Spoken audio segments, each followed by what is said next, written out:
Okay, just one thing I wanted to go over here, just to make sure that you're aware of if you're having any issues with the virtual lab.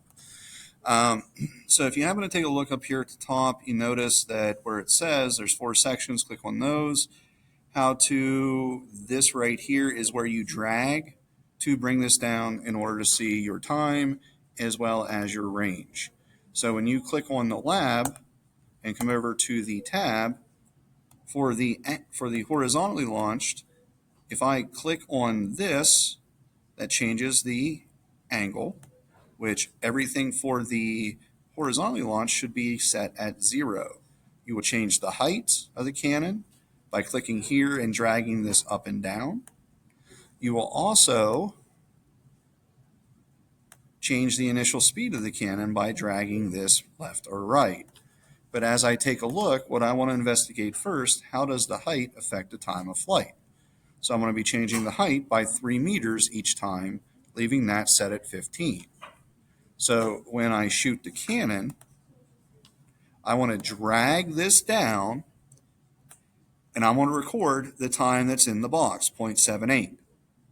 As I raise this up, I shoot again, drag this over to the last dot, 1.11. Drag this up, shoot, drag this over, record the time. When I'm ready to try trial 2 for the first page, leaving this set at 10, but I want to change the initial speed to 0. Drag this over, record the time, 1.43. With changing the initial velocity, again, we're changing by 5 each time and recording the time.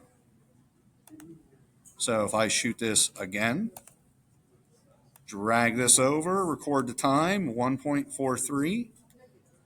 And then question 5 asks, which factors you investigated affected the time of flight?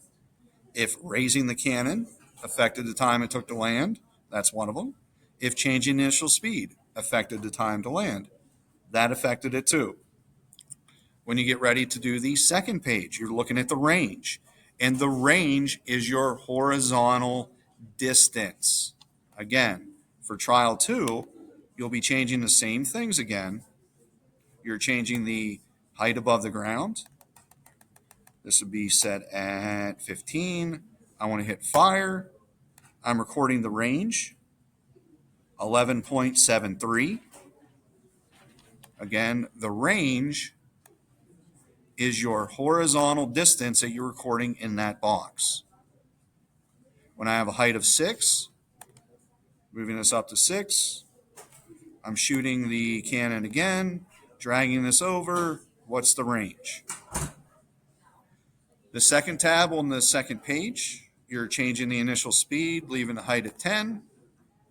So if I have the height at 10, initial speed 0, recording the time. The time would be 1.43, but this time the range for the back, the horizontal distance is 0. Changing that to 5, I hit fire. Again, I record the range.